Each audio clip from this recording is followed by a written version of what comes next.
Bonjour. Oh là là. Oh, on est encore endormi. Va se réveiller mes bijoux. Ben oui. Ah oui. Aussi frais que moi le matin. Donc là on a retombé à 1 ou 2 œufs par jour. Bon, il y a même une journée j'en ai pas eu. Je dis comme ça merci. Merci les filles. Mais il est où votre chéri? Ah, il est là devant. Et puis d'un seul coup, va démarrer au quart de tour, monsieur. Ouh, on va les voir quand même. Mais c'est bizarre que tu sois dans le gaz à ce point-là, ma puce. Mais alors? T'es endormi, c'est tout? Eh ben voilà, fallait pas être endormi. Non mais franchement, je rêve. Eh, laisse-la tranquille. Elle s'en fout, elle bouge même pas. Non mais... Mais ça va ma titine? T'es juste un peu endormie? Oui, ça a l'air d'aller. Maintenant, je flippe pour un rien, parce qu'avec tous les problèmes qui arrivent en ce moment, on sait jamais, on n'est pas à l'abri d'un problème de plus. Mais oui, mais je vérifie si tout va bien, c'est tout. Bon. Et on va aller faire les poules. C'est plus la peine de prendre des précautions de faire les poulets en premier, puisque de toute façon, je pense que les vers, ça doit déjà être la cata, puisque j'ai perdu un poulet vendredi. Ah oui, décidément, en ce moment, c'est la catastrophe.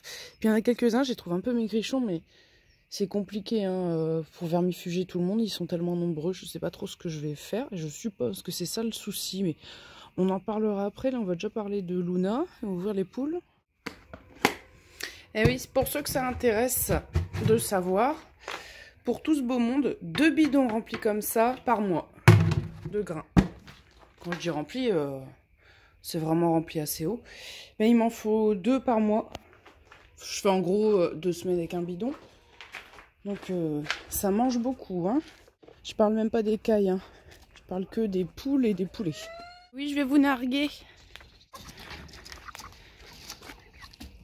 Hop. Oui, vous irez dans 5 minutes. Mais je sais plus si j'avais parlé du pommier ou pas. Bon, ça pousse bien. Après, il y a des pommes que j'ai vu un peu tachées. Enfin, si les poules me les mangent pas avant. Hein.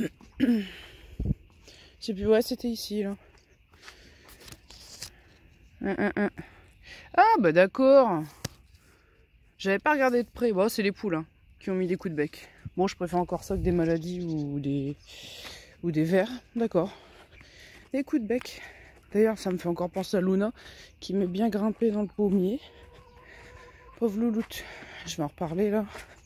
On va déjà ouvrir les miss. Bon, tout le monde est prêt dans les starting blocks. Hop.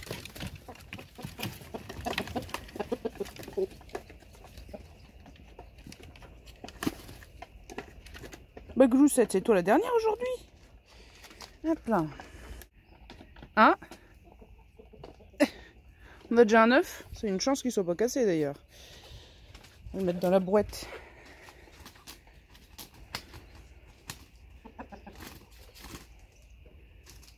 Et non, quel réveil hein. Bon bref. J'ai changé la litière hein, dans tous les pondoirs. Avec les poux, tout ça, hein, j'ai pas pris de risque. Mais j'en ai pas vu. Hein. J'en ai pas vu dans les pondoirs, mais on sait jamais. Hein. De toute façon, ils sont tellement petits quand ils sont pas gorgés de sang. On va ouvrir le poulailler après, puis on va voir. Hein. De toute façon, tous les jours, je mets du pchit. Il n'y a plus de grosses nichées de poux rouges comme il y a pu en avoir le premier jour. Et puis là, Luna. Alors Luna, elle c'est peut-être que déjà, il y a peut-être eu un état d'affaiblissement hein, avec tous ces problèmes de vers, de poux et tout. Bon. Je rappelle, c'était ma mère qui avait mal fermé la porte. Elle s'était sauvée avec... on n'était pas là pour voir, hein, avec plusieurs copines. Sauf qu'ils ont dû manger des filaments d'herbe trop longs. Puis elle avait un jabot bouché. Et qu'en plus, elle avait passé une nuit dehors parce qu'il y avait un soir, on ne l'a pas trouvé. L'après-midi des dernières images, Luna, elle était emmaillotée, tout ça. Je m'occupais d'elle et tout. J'ai mis une bouillotte d'eau chaude. Et elle n'avait pas fait caca de la journée. En toute fin de journée, elle a fait une crotte. Alors une odeur nauséabonde parce que déjà, ça faisait un moment qu'elle n'avait pas fait caca. Puis en plus, comment dire, dans le jabot, il y a un développement bactérien. Quand il y a comme là, surtout une pelote d'herbe qui est en train de macérer dans le jabot. Et ça, c'était une demi-heure après que je lui ai mis une bouillotte d'eau chaude. Je me suis dit, est-ce que c'est ça qui a aidé à démarrer le transit? Donc j'ai vu ça comme étant quelque chose de positif en tout cas. Du coup, lundi matin, je me lève à 7 h. Première question, comment va Luna? Alors je vais la voir, elle redresse sa tête, elle a les yeux bien ouverts et tout. Je dis, ah, ben, c'est bien, ça a l'air positif. Et puis je ressens encore une mauvaise odeur, donc je dis, ça y est, il faut changer la serviette et tout. Donc elle a refait une crotte dans la nuit. Puis je la prends pour aller dehors, et puis elle avait un peu de brun à ses plumes de queue, donc je lui essuie. Du coup, je dis, je vais ramasser une feuille de sauge, comme c'est antiseptique, je vais le mixer avec sa boisson huileuse que je lui donnerai pour la réhydrater et puis pour lui faire passer le bouchon. Puis j'ai pas eu la peine de faire grand chose parce que 2 minutes après, elle commence à s'agiter partout, dans tous les sens, dans mes bras. Puis je me suis dit, tiens, elle a envie que je la pose par terre. Sauf que non, en fait, elle était en train d'avoir des convulsions. Alors j'ai essayé de lui parler, Luna, machin, tout ça. Puis en fait, 30 secondes de convulsion et elle est partie. Alors c'était vraiment violent. Comme elle avait le regard assez vif et tout ça, je pensais vraiment que ça allait en s'améliorant. Puis je vous dis, Phoebe, elle, ça lui a mis 3 jours hein, avant que le bouchon y parte. Et elle était carrément couchée sur le côté à l'agonie. Hein, quand je l'ai trouvée, j'avais vraiment aucun espoir. J'avais tenté quand même, puis j'avais réussi à la sauver. Donc j'ai pas pu sauver Louloute, on m'a Connie. Petite Connie. Ah là là, qui est des plumes affreuses. Bon, on va aller mettre un petit coup d'anti-poux là. Tous les matins. Il faut être prêt à dégainer juste à l'ouverture du poulailler, parce que dès qu'il y a la lumière du jour qu'on ouvre le poulailler, ils essaient d'aller se planquer. Alors.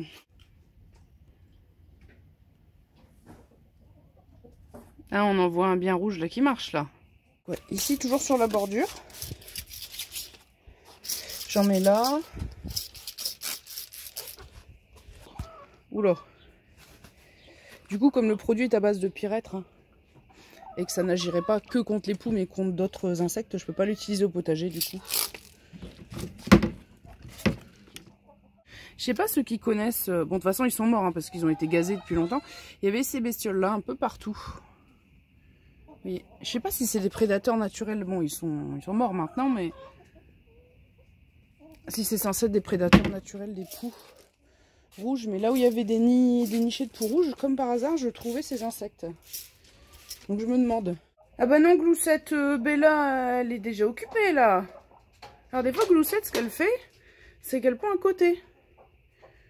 À côté du seau. Et puis bah des fois l'œuf arrive à pas être cassé, mais vu qu'elle a tendance à nous faire des gros œufs avec des coquilles un peu cassantes, des fois c'est un peu le carnage. Bon, ça suffit. Allez, on évacue. Allez. Allez, ma grosse biche. Ah. Bah écoute, si tu veux ratrucher le grain qui est tombé. Tu fais pas caca, hein? Ben mange, vas-y. Sert à quelque chose. Moi, je vais évacuer le plus gros des crottes. Je vous dis, hein, comme je peux plus les mettre au potager, je les évacue directement dans l'enclos. Et ouais, il y a toujours quelques poux dans le coin. Pourtant, ici, je fais en sorte, bon là en fin de semaine un peu moins, mais je fais en sorte qu'il y ait toujours des amas de terre diatomée ou de cendres. Ou les deux. Et ça n'empêche pas en fait. Ouais. Bon. Ça dépend des jours. Là, en gros, toutes les poules se sont réunies dans le fond ici. C'est pour ça que, comme par hasard, il y a plus de poux ici. Dans les deux autres coins, jusqu'alors, j'en ai pas trop vu. Bon, là, tout va être changé hein, aujourd'hui. Mais vous voyez, il y a de la poussière en dessous. Donc, ce que je fais, c'est que pour les zones qui sont humides, à cause des crottes humides, je fais aller la poussière partout pour que le dessous de litière soit toujours... poussiéreux. Ça c'est pour vous voyez là c'est une zone humide et là c'est poussiéreux parce que je fais naviguer un peu la poussière. Ça c'est pour éviter que les poux se déplacent trop facilement d'une poule à une autre. Ça n'empêche pas non plus hein, mais bon, dans les deux coins de toute façon je sais qu'il y a toujours des poux.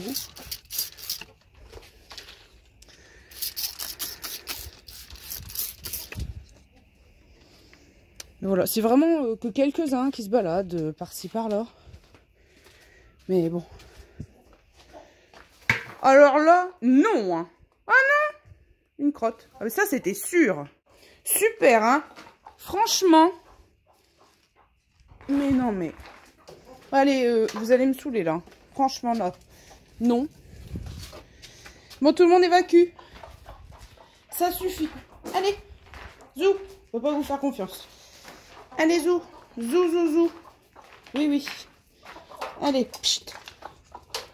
Oh, c'est pas possible. Bah, du coup, dans ces cas-là, je mets de la cendre. C'est pour ça que j'aime pas qu'elles aillent dans le garage. Parce que je sais qu'elles vont faire des crottes et n'importe quoi.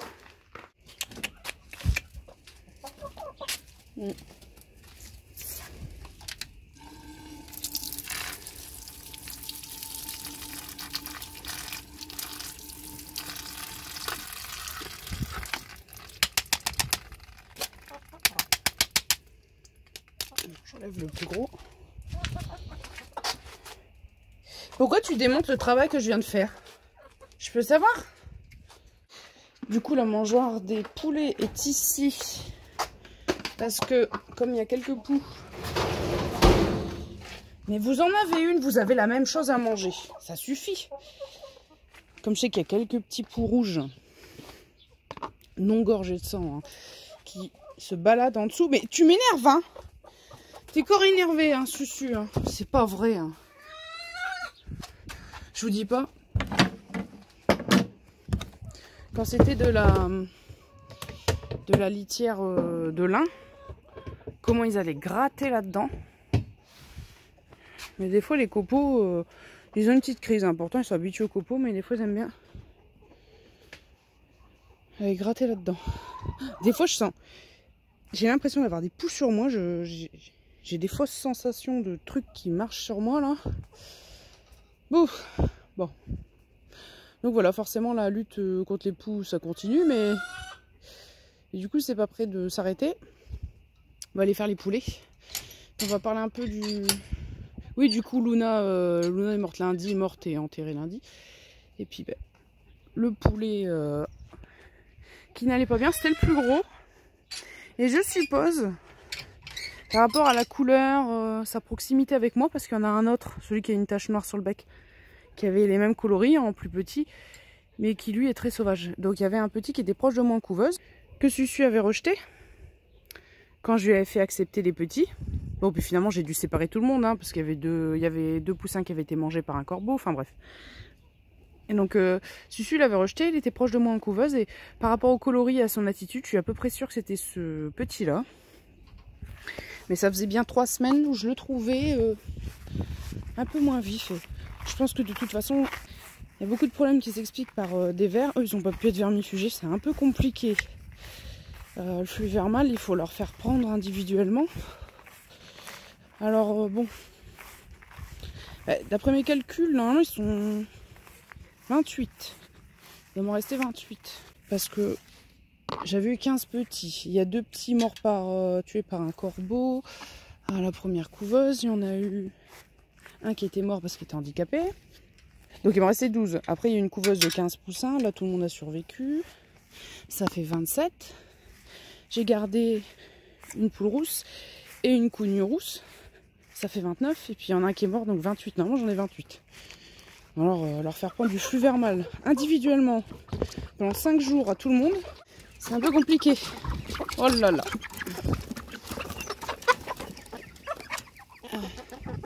C'était quel coq? Je crois que c'est celui-là que j'ai palpé hier. Juste pour voir. Et je le trouve un peu maigrichon, c'est au niveau de l'os du bréchet. Et voir ma petite puce. Bon, toi tu vas bien, heureusement. Elle, c'est grappe d'œuf qui est au niveau du cou. Ça fait bien 3 semaines que je lui ai mis le premier produit traitant qui immobilise les œufs. C'est bien, ça immobilise des trucs qui ne bougent pas de base. Mais c'est vrai que les œufs n'ont pas éclos. Donc, vraiment, ça éclot au bout de 15 jours. Les œufs, là, je parle des poux malophages. Donc, ça marche peut-être. Ouais, donc, c'était quel poulet que j'ai palpé hier? Donc, c'était le coq noir qui a du plumage aux pattes. Et ben, je trouve que son os de bréchet, il est assez saillant. J'ai palpé, avant il faisait nuit hier, hein, j'ai palpé au hasard une poulette grise qui est à côté. Pas de souci, donc il y en a certains, je pense qu'ils arrivent moins à affronter les problèmes de verre que les autres. C'est lui. qui ressemble en coloris à celui qui est mort.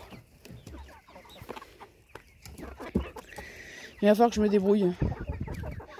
J'essaie de faire prendre dans des pâtés de l'antivers. Je pense que c'est ça le souci. Le coq qui était mort, je lui avais fait prendre du vermifuge lundi, mardi, mercredi, jeudi. Et vendredi, ça devait être le dernier jour. Donc j'étais d'ailleurs venue avec ma pipette d'antivers avec des vitamines et tout. Faudrait que je le chope lui. Mais je te palpe, non? Bof? T'es choqué? Oh! Ah non, c'était peut-être... Ah, j'étais persuadée que c'était lui. Avec ses plumes. Ouais, ou alors j'ai peut-être exagéré le problème. Bon, il est un peu saillant. Mais bon, c'est quand même pas non plus une grosse catastrophe, mais je sais pas. Parmi les problèmes qu'il peut y avoir, c'est que les vers qui peuvent expliquer certains soucis. D'ailleurs, celui que j'ai palpé hier soir, son jabot était bien rempli, hein, donc il mangeait bien et tout. Alors que celui qui est mort, je sais pas, quand je mettais par exemple des graines fermentées dans l'herbe, je voyais qu'il était pour manger les graines. Puis quand je le regardais, il avait plein de touffes d'herbe dans le bec, on aurait dit qu'il visait à côté, quoi. Oh, oh, oh, oh, oh!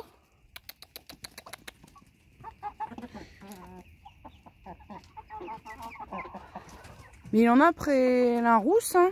Non, mais regarde, ah oui, d'accord. Il veut lui faire une parade. Mais elle, forcément, elle n'est pas mature, donc elle prend ses avances comme de l'agression. Et puis ça tourne au vinaigre. Bon. Donc ouais, j'ai faire prendre des pâtés à base de graines de courge, ce qui me reste comme produit, mais je sais pas si j'en aurai assez pour traiter tout le monde. Mais je pense que c'est ça, hein. Le problème c'est ça, il faut faire des suppositions. Il y a que, je vois que ça, les soucis de verre. Malgré les aliments qu'ils mangent, il y a une partie de leur alimentation qui est de l'énergie perdue, hein, pour nourrir les vers et puis pour essayer de lutter contre l'affaiblissement que ça produit. Mais voilà, c'est embêtant quand il y a les parcours qui sont contaminés, puis que, à part déserter les parcours, on peut pas faire grand chose. À part déserter les parcours pendant plus d'1 an pour se débarrasser des poux, des vers et tout, on peut pas faire grand chose. Et je voulais vous montrer, pour ceux qui avaient suivi, il y avait un petit qui avait une patte tordue. C'est lui. Vous voyez les doigts de patte un peu tordus et tout. Donc lui, il était... À un moment donné, il pouvait plus marcher. Il avait carrément une patte. Je me suis dit, ça y est, je vais encore avoir un petit totalement éclopé comme l'an dernier. L'an dernier, c'était une poulette. Là, c'est un jeune coq. Puis, il a réussi à se débrouiller quand même. Bah alors, ça s'épouille. Ils font ce qu'ils peuvent, hein, pour enlever les poux, tout ça, mais le problème c'est que c'est la zone de leurs fesses, hein. Ils n'arrivent pas à atteindre bien. Et puis le poulet qui est mort, je l'ai enterré vendredi. Alors c'est bien avant de partir au boulot d'enterrer une bête, enfin bon bref. J'avais mis de l'anti-poux, hein, parce que forcément les animaux fébriles, ils font pas bien leur bain de poussière. Et puis du coup, les poux malophages à ses fesses, ça grouillait là-dedans. C'était dégueulasse. Donc j'avais au moins rendu ce service-là. Mais oui, mais tu t'y es pris trop au bord, hein. Regarde. T'as une patte dans le vide presque. Vous allez me flinguer la porte. Hein? Dites.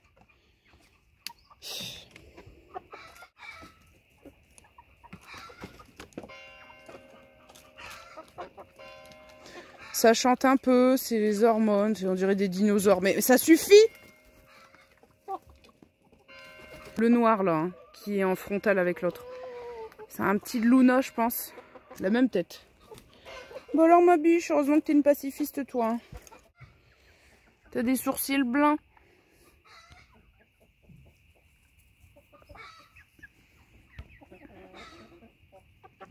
Ça, ouais. Il y a quand même des airs avec Luna. Hein. J'espère qu'il n'y aura pas d'autres hécatombes la semaine prochaine parce que faut que le problème se règle pour le mois de septembre. Et là avec la pluie, ça a au moins bénéficié aux tomates. Regardez, tout ce qui s'est formé, ça a accéléré quand même la formation. Disons que les pieds de tomates, poivrons, n'importe, même les pommes de terre. Les pommes de terre, c'est au moment de la floraison. C'est quand les fruits se forment que il y a un besoin en eau plus accru. C'est vraiment les maladies, hein, de toute façon, qui font peur. Et je pense que j'ai un début de mildiou, je vous montrerai après. Bon, physalis, hein, ça a l'air bien parti. Hein. J'en aurai quand même à manger. Pas malade pour l'instant. Et les cornichons du Mexique. J'ai oublié de vous le montrer la fois dernière. Bon, là, au moins, ils sont encore plus gros. Bon, ils vont encore continuer à grossir. Et c'est mignon comme tout. C'est mignon, hein. C'est une dame qui m'avait donné ce pied. Elle m'avait dit cornichon du Mexique. Et moi, sur Cocopelli, je l'ai trouvé sous le nom de concombre du Mexique. C'est trop joli. Donc, il a bien grimpé sur cette structure-là. Et il y a une branche qui est partie sur le côté. Ici. Et il y en a un petit là qui pousse. Alors, hier, pourtant, j'ai essayé de le faire partir dans la bonne direction pour qu'il reste sur le grillage, mais il est un peu têtu, hein. Voilà. Voilà, il y a des pois qui ont regermé hein, de mon deuxième semis. Je sais pas trop ce que ça donnera. Et ça, c'est des pieds de tomates cerises qui ont germé avec du retard et qui deviennent mûrs. Hein. Ils ont germé tout seuls, un peu tardivement. Les plus beaux pieds qui avaient poussé, je les avais donnés à mes parents. Puis les quelques-uns que j'ai gardés, ils sont devenus pas mal. Et près de la cuve, je sais pas. Ils sont plus grands, tout ça. Mais on n'est pas au même stade. Ah, peut-être une grappe ici. Il y a un peu moins de tomates dessus. Il y en a toujours un qui se ressème à cet endroit-là, je les laisse. Et regardez ma mâche. Ça a mis du temps parce que ça fait un moment. Hein. Alors j'ai gardé une partie des graines et il y a une bonne partie qui s'est ressemée. Ça fait un moment, je me suis dit, bah, mince, ça va jamais germer. Regardez. Toutes les petites pousses, c'est de la mâche. Le seul truc qui m'arrange pas, c'est qu'ici, enfin, tout le kéol, je dois le réenrichir. Et du coup, là, la mâche, je vais pas la sacrifier. Donc, peut-être que je réenrichirai, que je remonterai le niveau que d'une partie du kéol à l'automne. Et puis, cette partie-là, on verra plus tard, je sais pas. Parce qu'encore, les choux noirs de Toscane, s'ils sont encore bien en début d'hiver et tout, et que je les laisse, je peux toujours hein, augmenter le niveau. Ça va pas trop les gêner, je pense. Mais par contre, la mâche, je peux pas la recouvrir. Donc on verra bien. Et bien regardez. Là, il y a déjà des graines d'œillet que je peux récupérer. Bon, faut pas être pressé. Hein. De toute façon, ça restera sur les pieds, ça bougera pas. Ah oui. Bon, le maïs, hein, ça suit son cours, hein, comme toujours. Regardez là. Donc tomates jaunes, hein, c'est les plus grosses. Ça, c'est un pied F1 que j'avais acheté. Et puis, bon, c'est pas la première fois. Hein. C'est pas la première fois qu'on a des tomates, mais en pied de tomate non cerise. C'est celui-là, c'est quoi, Joyau de l'Idaho, hein, oui, en pied de tomate nain, qui a le plus produit. Romaine striée, j'ai vu que miraculeusement, il y avait quand même quelques éléments qui n'ont pas le cul noir. Même celles qui ont le cul noir, je les prends puis je coupe la partie basse. Et comme je vous dis, je remplacerai cette variété-là parce que bon, c'est quand même pas intéressant d'avoir des tomates qui ont toutes le cul noir. Ouais, il y en a quelques-unes qui l'ont pas, mais c'est léger. Ah oui, je voulais montrer pendant que j'y pensais une tomate jaune. Pas encore mûre, mais je sais pas si on va la voir. Hein. Il y en a des grosses là. Ça fait un moment celle-ci. Hein. Donc c'était vraiment dans ce trou là que j'ai ramassé les autres. Et j'ai vu au fond. Ah oui là. Là derrière. Enfin, il y en a une énorme. Mais elle est pas du tout. Pas du tout mûre. Oh mon dieu. Alors là l'oïdium. Catastrophe. Vous voyez là-bas, il y a une grosse courge. Enfin courgette, que je fais mûrir pour récolter les graines. Et il y en a une deuxième là. Ce sera pour les graines, hein, parce qu'il faut commencer à y penser. Puis c'est marrant parce que des fois j'en ai des jumelles, enfin des siamoises. Elles sont collées. Elles sont vraiment collées. Hein. C'est bien la troisième fois que ça arrive sur ce pied-là. Mais regardez, c'est chiant avec la pluie. Vous voyez là? Ça moisit, hein. Bah oui, ça fait une cuvette d'eau qui reste là. De toute façon, c'était sûr, hein. Ça peut être que problématique d'avoir de la pluie en permanence. Eh ben voilà. Ça m'a permis, bon je l'ai vu en direct, avec vous. Pour sauver les meubles, cette tête de tournesol là, je vais devoir découper la partie qui est moisie. Il va falloir que je fasse une intervention, parce que sinon le moisi risque de gagner les autres graines. Cette partie là, je vois que les graines sont blanches. Je l'avais dit, hein. J'avais peur hein, que ça fasse du moisi. Hein. Même les fourmis. Ça, j'y avais pas pensé. Regardez-moi ça. Grimper dedans. Ah, mais j'y avais pas pensé. Aux fourmis. Ah, pas que les oiseaux. Bah, je sais pas, parce que... Normalement, les graines, il faut qu'elles soient quand même plus sèches que ça pour les récolter. Hein. Mais... Je me tâte. Je me tâte si je les coupe pas puis que je les fais pas sécher en intérieur. Ça m'embête, hein. Regardez, ça quand ça tombe, vous voyez en dessous que les graines sont bien noires. Ah ouais, ça m'embête là, je viens de voir le moisi puis tout. Et celle qui était en sachet depuis le début, qu'est-ce que ça nous donne? Pas de moisi sur celle-ci. J'avais pas pensé. J'avais déjà vu parfois des graines avec des trous. Je savais pas quel insecte faisait ça. J'avais pas pensé que ça pouvait être des fourmis. Sauf que regardez, même si je mets un sachet, mais les fourmis peuvent quand même passer là, derrière le collant. Donc, je sais pas, je verrai pour le problème. Bon, bah, du coup, je vais pas vous faire une démonstration de...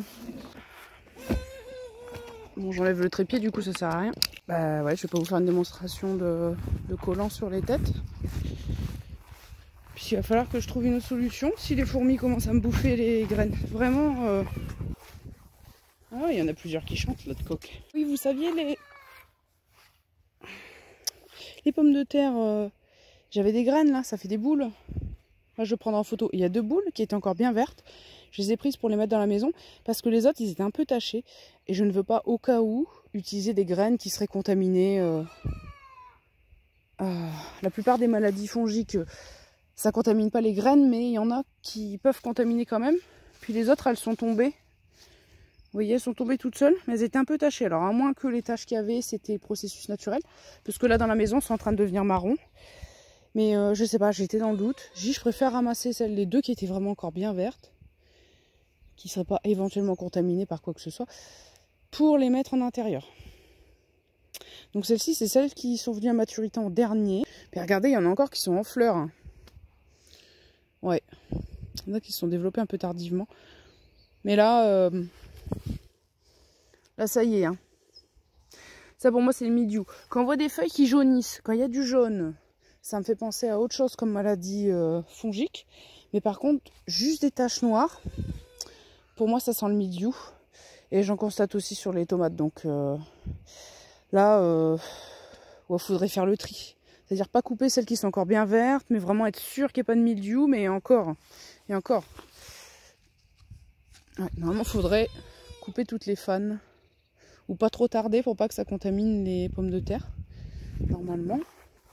Alors celles-ci, les blanches, je pense qu'elles ont eu bien le temps de maturer, même si on coupe les fans là, parce que c'était les premières hein, qui avaient été mises. Ça, puis les El Mundo là-bas, mais les El Mundo, bon, c'est un peu collé serré, hein, on ne sait pas trop ce que ça va donner. Puis je vais enfin nettoyer mes fraisiers. Il y avait des herbes d'une hauteur. Alors c'est pas encore fané, hein, pourtant ça fait 2 semaines.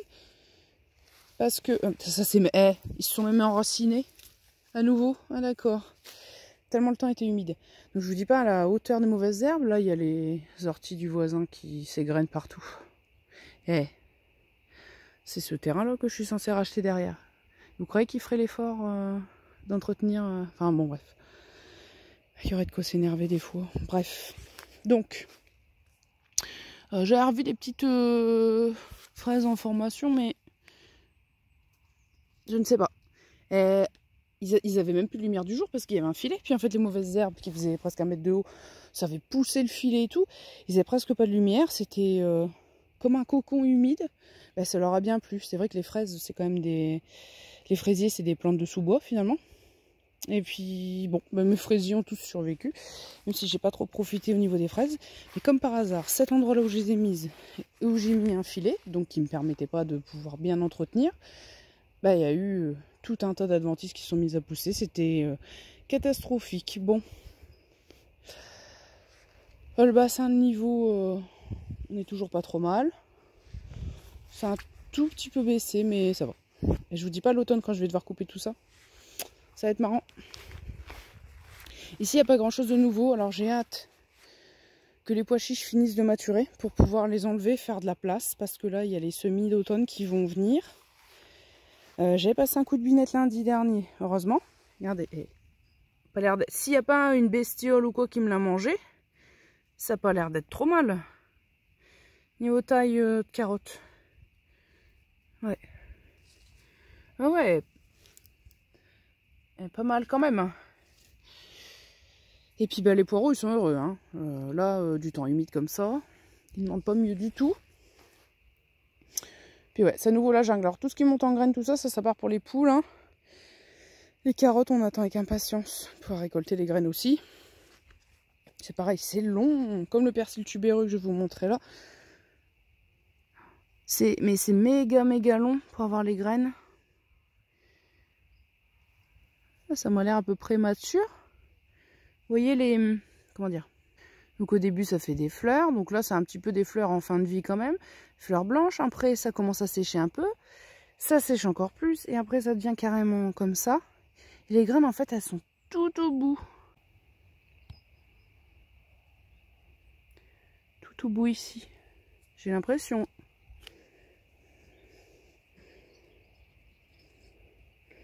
Ouais. Pour éplucher ça va être drôle aussi. Hein. Je pense. Ça va être comme les salades. Et ouais voilà. Et donc persil tubéreux. C'est pareil. Hein, ça c'est tout des trucs qui ont été mis l'an dernier. Là il n'y en a plus en fleurs. Pour vous montrer ça fait des fleurs un peu blanches. Ensuite ça fait des petites boules qui sont au début vertes. Et après ça noircit. De plus en plus, ça mature. Et après c'est vraiment quand ça sèche. Vous pouvez avoir vos graines. Et les graines c'est vraiment les petites boules qui sont tout au bout. Graines de persil tubéreux. Alors c'est toujours une joie hein, d'avoir tout ça épluché. Donc ça c'est la première fois, hein, je précise. Mais ça a été mis, voilà, ouais, il faut compter plus d'1 an. Hein. C'est pour ça qu'on veut cumuler. Le fait de faire ses propres graines, plus ses légumes à manger et tout, c'est beaucoup de place, aussi de temps. Donc Cocopelli, j'aurai normalement une commande que je recevrai la semaine prochaine. Enfin c'est pas vraiment moi, j'ai fait livrer chez mes parents, je crois que ce sera plus simple parce que ça va être compliqué. Hein. Surtout qu'il y a 2 livres dedans, donc ils arriveront jamais à le mettre dans la boîte aux lettres je pense. Qu'il y a mon anniversaire la semaine prochaine, puis je savais vraiment pas quoi prendre. Puis je dis ah oui c'est vrai, Didier le jardinier paresseux, ça m'intéresserait quand même. J'ai pris son 2e livre qu'il a écrit. Je savais pas lequel des 3 prendre, il en a écrit 3, j'ai pris le 2e.